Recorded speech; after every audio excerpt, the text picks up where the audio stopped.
welcome to your daily, multiple, live from the courthouse update. We gotta talk. Diddy got destroyed in court, but he also got destroyed on court. Like, Diddy is sick. Shout out to the prosecutors. Diddy is going to jail. I want you guys to go through all these details with me, because when I say I feel gross, and I feel gross for Mark Agnifilo, and I feel gross for Diddy's team. Why? Because this was high-level gaslighting. This was high-level misogyny. This was high-level victim blaming, and it was high-level trying to ignore all the bad stuff Diddy did. She staked her entire reputation on Diddy's downfall, didn't she? Promised her viewers a conviction, practically guaranteed it, and cashed in on every single rumor and whisper. Then the unthinkable happened. The verdict came back. Not guilty on the very count she swore were airtight, the one she built her whole brand around. While the courthouse emptied, a strange quiet swept in. I feel like the jury failed us. I feel like we stepped back 20 years. I feel like they sent a message about what they care about. Celebrity, money, power, influence, flunkies. I feel like this is a travesty, okay? The platforms that had fed her hype, that amplified her every word, they started quietly tweaking their algorithms. And almost simultaneously, New York City filed a sweeping lawsuit, blaming those very same apps for warping an entire generation of young minds. That is why, earlier this morning, our administration filed a lawsuit against the companies that own 5 major social media platforms: TikTok, Instagram, Facebook, Snapchat, and YouTube. Overnight, the self-proclaimed queen of daily Diddy drama transformed from a viral sensation into the poster child for what happens when gossip completely outruns reality. Stick around, because this isn't just one isolated creator's crash. This is the moment the whole digital gossip economy started to cannibalize itself, and we're here to tell the full story. Hey, I heard you guys were looking for me. Hi guys, it's your favorite federal informant. Tisa Tells didn't just blow up, she exploded onto the scene by doing one thing exceptionally well. She told people exactly what they desperately hoped was true about the rich and powerful. Her content wasn't just news, it was a narrative, a gripping saga where justice was always just around the corner, waiting to be served. She was a master at recutting dry, dense court filings into 60-second, heart-dropping cliffhangers. Think about it. Who else was stitching together TikToks of Diddy's courtroom sketches, adding dramatic music and promising her millions of followers that justice wasn't just coming, but it was arriving in a vibrant cinematic display? Each upload without fail racked up 6 figures, sometimes even 7. Sponsorships started rolling in like a tidal wave, eager to attach themselves to her undeniable virality. Even legacy reporters, the very ones who once ridiculed internet personalities, found themselves quoting her sound bites, citing her exclusive insights. Make sure you guys come out and support ABC News Live on YouTube, and it will be burden of proof, okay? So we're walking into the studio, and we are ready to go. I'm putting the link in the description box, and it's pinned. Jump on right now on ABC News Live, burden of proof. It's gonna be amazing. Okay, bye guys, gotta go. In the algorithm gold rush of 2023, Tisa looked absolutely unstoppable. She was the one to watch, the voice of the moment. But there was a catch, a significant fundamental flaw in the story she was telling. The narrative she so expertly crafted, the entire foundation of her brand, it desperately needed a villain found guilty in the court of public opinion, sure, but more importantly, in the actual court of law. Her entire structure rested on Diddy's conviction. When those two courts, the court of public sentiment and the federal courthouse, disagreed so profoundly, the very foundation of her meticulously built brand didn't just crack, It shattered in real time. With these loser celebrities coming out cheering a known abuser, and guess what? His inner circle is letting you know that what we saw with the trial was only a drop of the psycho menacing that this man does and what he's been doing. And they know it. And they're cheering him on. And they're glad he got away with it. Partly because maybe they're clout chasing. Partly because maybe y'all into the same stuff. And if he goes down, y'all all go down. The story she told, the conviction she guaranteed, it simply didn't materialize. And when that happens, the trust, the invisible currency of the creator economy, it begins to erode. Are out here sweating in these YouTube streets.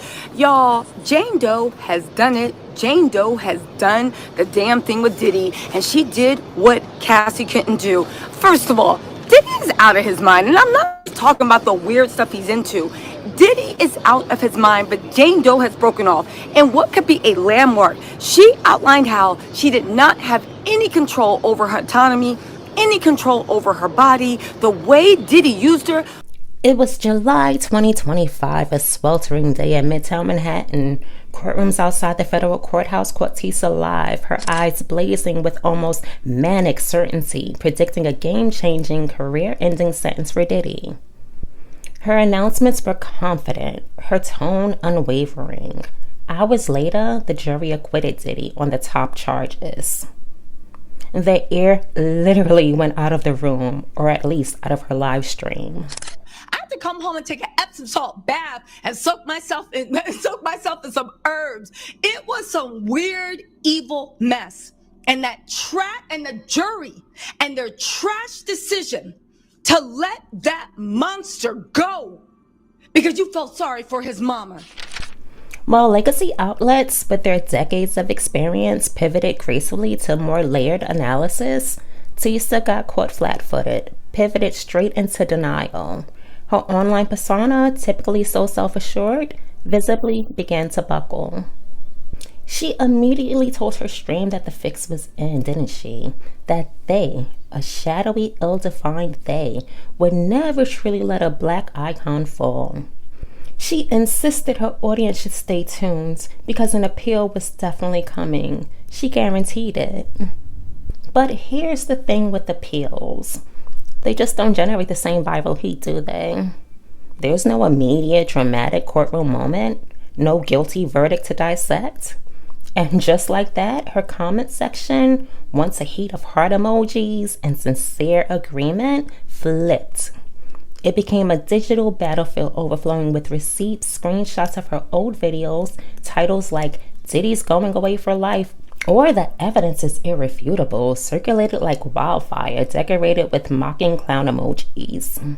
Social media can be a great tool in terms of solving some of these investigations, but I do think it can be a pretty horrific tool as well, and I think that's exactly where we need to be careful. The platform ever so quietly began to downrank her clips for what they politely termed repeat misinformation. It was corporate in a delicate way, saying the gravy train has officially derailed. The algorithms, once her biggest cheerleaders, were now her silent destroyers. Welcome back to Imperfectly Nick Investigates, and if you're new to this platform, please don't forget to subscribe, turn on the notification bell, because trust me, things are just heating up and you do not want to miss not near one episode. What we're calling this series is The Death of Gossip. For your guys' convenience, I have broken everything down into chapters. However, I strongly suggest that you watch every last bit of this, because trust me, things are changing, and there are a lot of people besides just Tisa Tells. There are a lot of creators that are about to go down. In terms of like brain rot, but like if you know what brain rot is, it's like actually pretty bad for children, and there's so much children on the app that I just feel like it's not good for like people anymore. My fellow New Yorkers, this is a city built on innovation and technology, a place where we celebrate progress and look to the future. But even as we have created jobs, opportunity, and prosperity with new technology, there have been unforeseen consequences and new dangers, especially when it comes to social media's effect on the mental health of our young people. Here's where the story widens beyond just Tisa. While she was battling a digital uprising in her comment section, something far more significant was happening behind the scenes.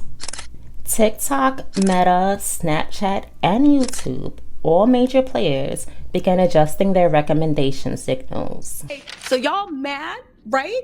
That I literally looked and once again used my brain and saw the webs that tie and saw who was running shit and saw that there was a press list and had the foresight to be like, I'm new media. Are you with the major outlet? Well, no, but I'm new media. I showed them the fact. YouTube has outpaced every TV. YouTube is now neck and neck with Spotify podcasts. And when it comes to TV and networks, YouTube is double any other network. I am new media. They have the highest percentage of TV watchers in America. Their goal? To suppress speculative legal takes, to turn down the volume on content that made bold, unverified claims about ongoing legal proceedings. But why now? It wasn't just Tisa. The Sean Diddy Combs trial, and others like it, had highlighted a growing problem. The spread of highly confident yet often incorrect predictions that could sway public opinion and even impact real-world perception of justice. Sometimes the public may know certain details that law enforcement doesn't, or they may be able to provide more information or clues or look into things. But how much does it conflict with an investigation? Sometimes it can conflict in terms of just if it isn't true, right? Just the sheer volume, right, of calls and leads that they would have to investigate. And then what that can do is actually stifle legitimate investigations. Internal documents later leaked to TechCrunch revealed the existence of a new, somewhat chilling metric labeled the Verdict Accuracy Score.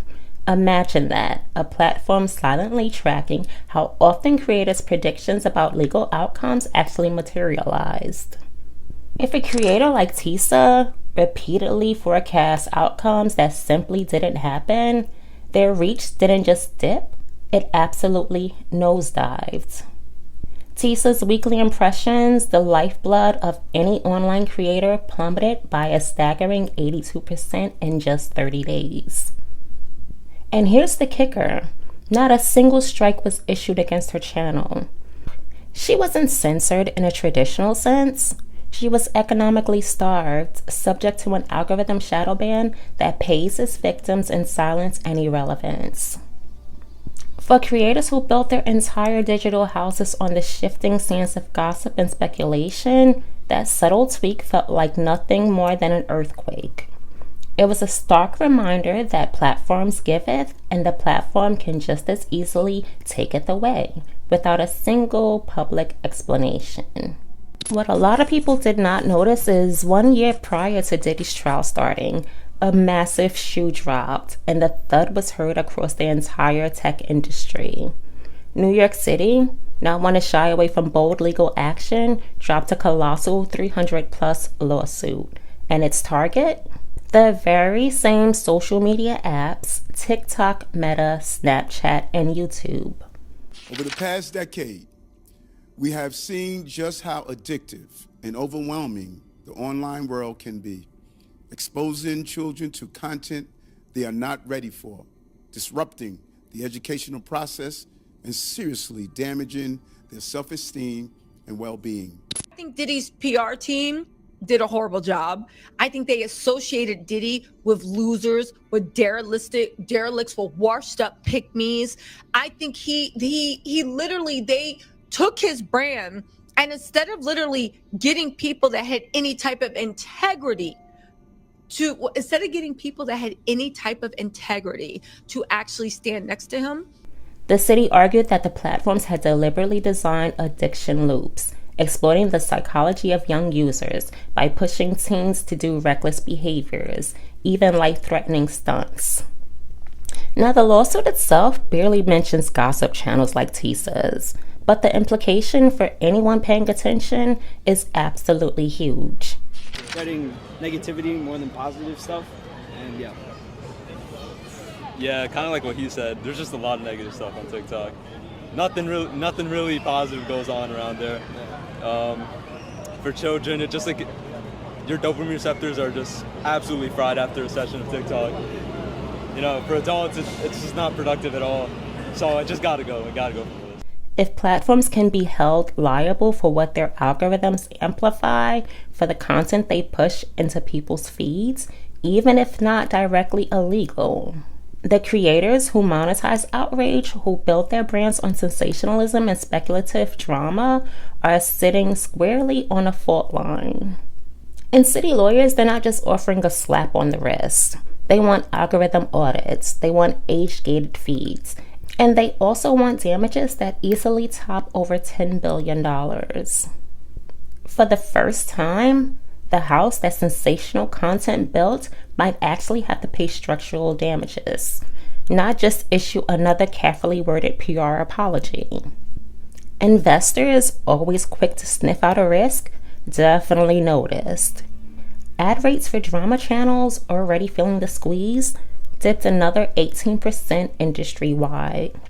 And Tisa, her meticulously planned merch drop timed perfectly for the trial hype, sat gathering dust in a Georgia warehouse, unsold and utterly unmoved. What a brutal intersection of events, right? There is no accent you can sell me. There is no movie premiere you can invite me to or disinvite me. There is not a party that you can invite me to or disinvite me. There is not a brand sponsorship you can give me or take it away. There is not a payoff you can give me or take it away. There is not access you can give me or take it away. There is not a PR person you can give me or take it away. There is not a platform that you can give me or take it away that would ever make me stand here and give up my integrity to try to act like the jury didn't get it wrong and to try to act like that monster is unrepentant and was walking the streets. And that is my official statement on Diddy. Meanwhile, inside the courthouse, a quiet but significant shift was underway. Reporters from the Associated Press, Reuters, and the New York Times were claiming their front row seat that vloggers and citizen journalists had for months aggressively hustled for. Are you surprised, or were you surprised at the number of people that you saw down here when you came up, Philip? With respect to today, I'm not going to say that I was surprised, but I certainly, to your point, this entire summer, anytime I had proceedings within this courthouse, navigating the hundreds of people on any given day, whether it was the podcasters, the TikTokers, clearly all of the journalists, the supporters, the attention seekers. U.S. Marshals, with a subtle but firm hand, began enforcing press lists that now openly prioritize outlets with editorial standards. The translation was clear, wasn't it? No editorial standards, no seat at the table. If your content was driven by speculation rather than verifiable facts, your access was revoked. Tisa arrived on day 2 of the post-verdict hearing, expecting to pick up right where she left off to continue her live commentary. Instead, she found herself relegated to the overflow room, watching the proceedings on a monitor, just like any other public citizen. Also, you guys, the Diddy trolls, they are in effect. They are paid trolls. It is a troll farm. Just ignore them. Do not interact. They want to get all the attention on them. Just ignore them. Okay. Y'all remember the TikTok? If you are waiting for Diddy to be convicted, this one's for you. Dun, dun, dun, dun. Okay, let me stop. If you want Diddy in jail baddie, this one's for you. Okay, fine. The day that the verdict came down, it did turn into a bit of a circus there outside federal court. You had people dressed up in costumes and other people jumping around with bottles of baby oil, squirting baby oil all over the place. Some of them are here. Yeah. So it turned into a bit of a circus there. She streamed, of course, to her live viewers, and the numbers were stark: 1,200 people. A dramatic fall from the 60,000 who once watched her dissect plea deals and speculate on sentences in real time. The jury didn't take enough time. The jury went back there and said, I got to get home for my July 4th. I'm just guessing. And they went there and they made that dumb decision that was against the law. They had them for distribution. I know the idiots want to be like, Diddy ain't no drug dealer. Dummy. Nobody said he was a drug dealer. They said that he was distributing drugs. Legacy anchors, back in their element, didn't even bother to mention her handle. They saw a social media reaction from blue check pundits, the ones with established credentials and a more measured tone. I did notice there was not as much support in New York City as I expected for Diddy. I thought it was going to be more of a zoo. The professionalization of the press gallery effectively pushed new media, the independent creators, back into the hallway.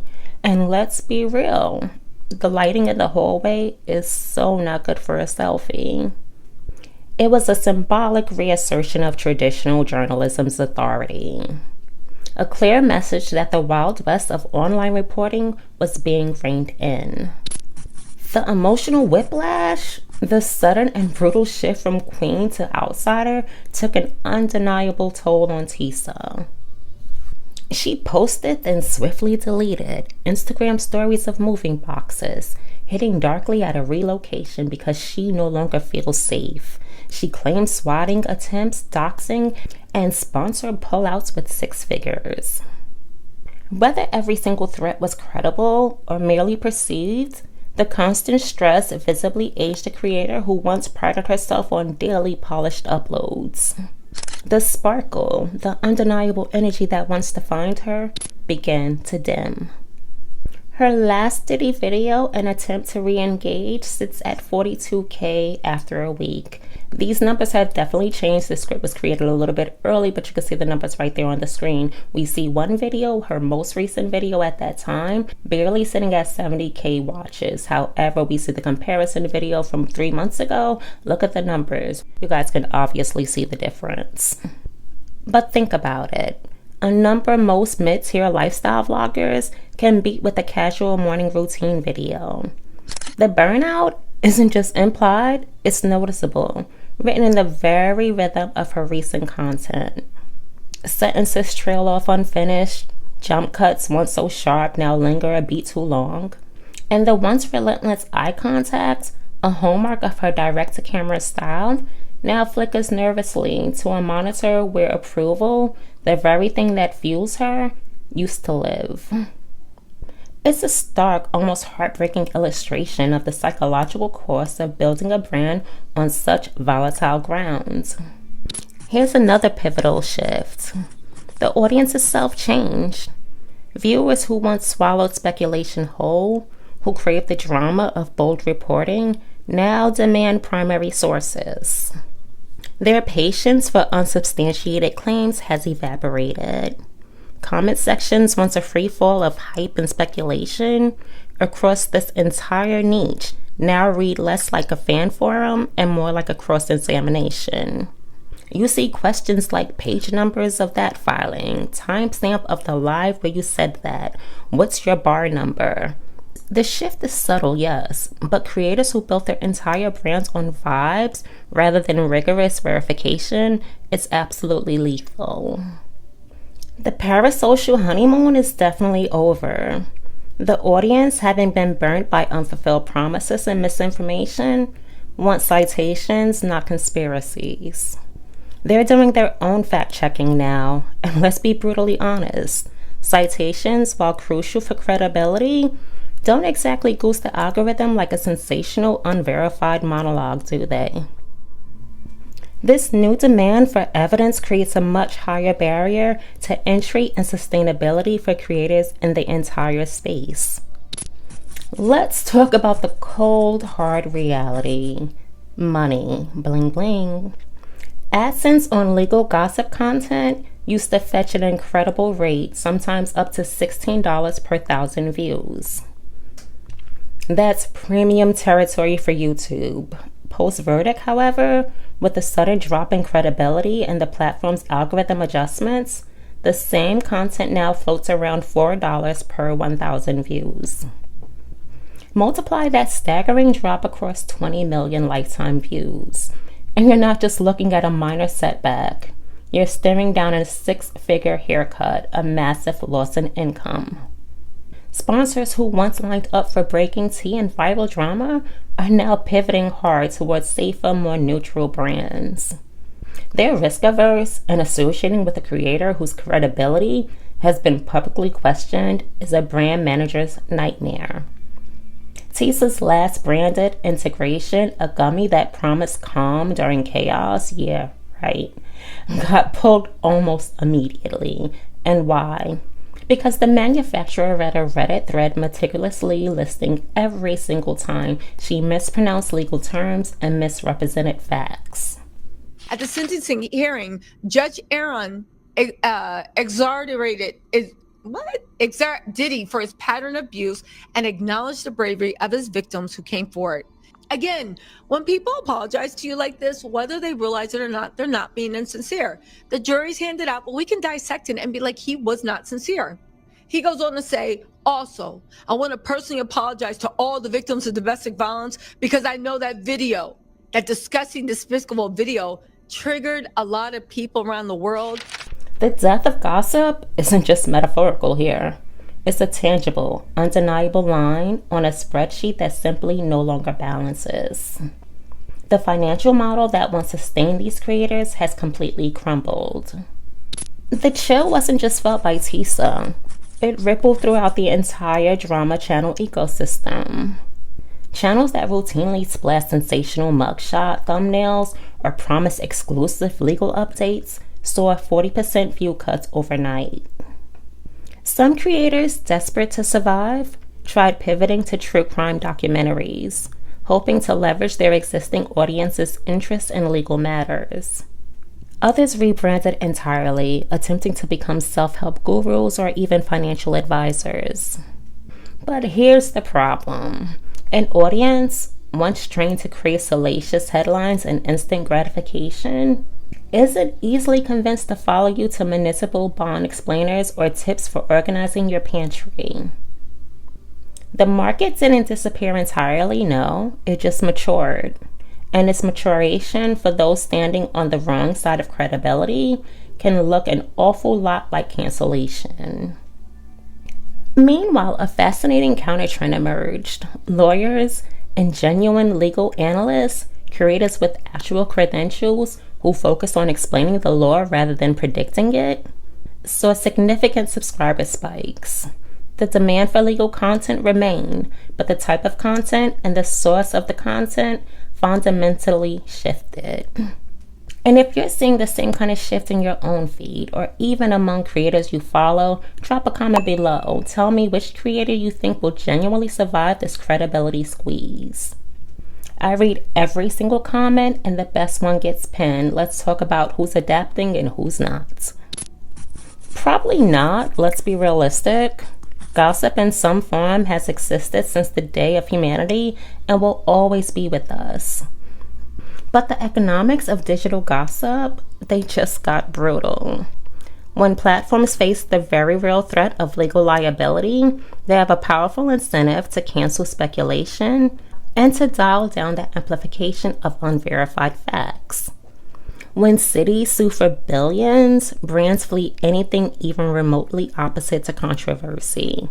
And when audiences like Tisa's taste real-time fact-checking and see the consequences of misinformation, they develop a crucial tolerance for the truth. They become more discerning consumers. The survivors in this new landscape will be the ones who treat gossip not as the closing argument, but as the opening bid. A hook to draw attention, perhaps, but one that quickly translates into well-researched, verified content. Tisa's story, as harsh as it sounds, is she was just a glitch in the gossip matrix. It's a powerful, undeniable reminder that attention, especially online, is a loan and it's not a gift. And the platform that gives it can and will repo your reach without so much as a warning, leaving you in algorithm silence. So what's the lesson we learned today? She built an entire digital castle on clouds of speculation, painted Diddy as the big bad wolf, and cashed in on every single ad revenue check long before the jury even spoke. Then reality voted. The platform, sensing a shift in the legal and ethical landscapes, pivoted hard.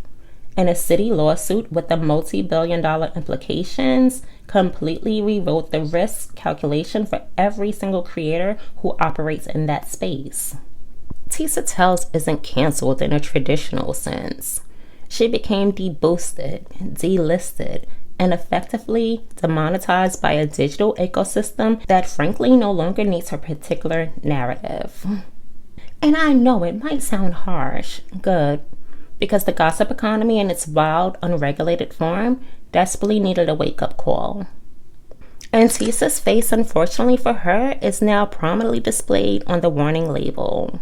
So next time you hit play on a compelling courtroom rumor or a sensationalized gossip scandal, ask yourself, if the verdict flips tomorrow, if the facts don't align, does the creator you're watching have a solid plan for the fallout? Or are they just next in line to become another cautionary tale, another casualty of the digital landscape that's finally demanding accountability?